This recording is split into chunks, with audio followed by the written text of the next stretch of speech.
प्रत्येक धार्मिक स्थळाला एक विशिष्ट असा इतिहास लाभलेला असतो आणि तसाच इतिहास सोनारी इथल्या काळभैरवनाथ मंदिराला सुद्धा लाभलाय। पाहूया त्याच संदर्भातला रिपोर्ट।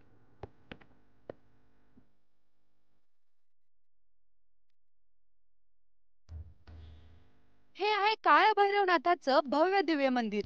गुलालाची होणारी उधळण सीना नदीकाठी असलेलं, धाराशिवच्या सोनारी गावी वसलेलं, महाराष्ट्रासह देशातील अनेक कुटुंबाचं कुलदैवत।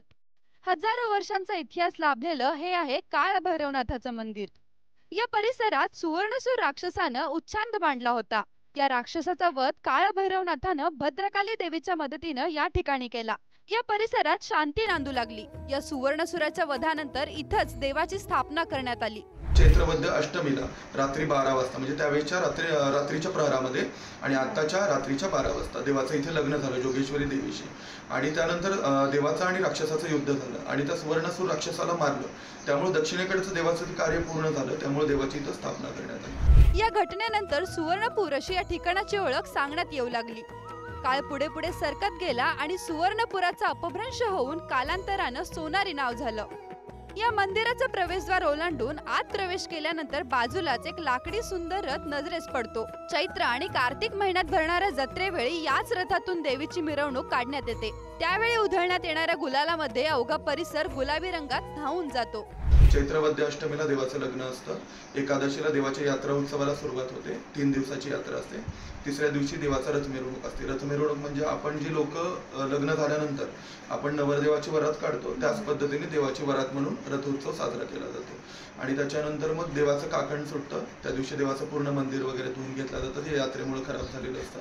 आणि त्यानंतर देवाचं वसंत पंचमीला म्हणजे पूर्ण उन्हाळ्यामध्ये यात्रा असते आणि लोकांची गर्दी भरपूर असते।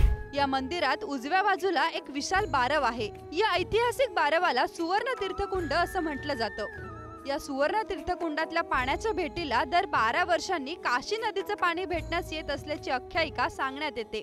सुवर्ण तीर्थकुंड म्हटलं जातं त्याला। तर त्याची आख्यायिका अशी आहे की दर 12 वर्षांनी, आता आपण पाहिलं असेल तर ते नॅचरली पाणी हिरवं आहे, तर त्याची आख्यायिका अशी आहे की दर 12 वर्षांनी जे काशीचं पाणी आहे ते या पाण्याला भेटण्यासाठी येतं आणि ते काही विदिन सेकंदसाठी असतं ते। आणि त्यावेळेस ते ज्यावेळेस काशीचं पाणी येतं त्यावेळेस ते पूर्ण जे आपण हिरवं पाणी पाहतो ना तर ते पूर्ण दुधासारखं पूर्ण पांढरं होऊन जातं पाणी।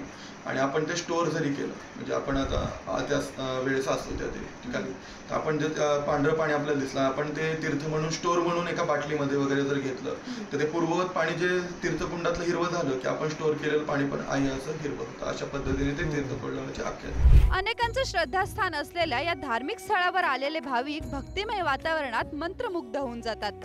अंगात संचारलेल्या नव्या ऊर्जेनं काळभैरवनाथाचं चांग भलं हा एकच जयघोष ऐकण्यात येतो। साक्षी पवार, पुढारी न्यूज।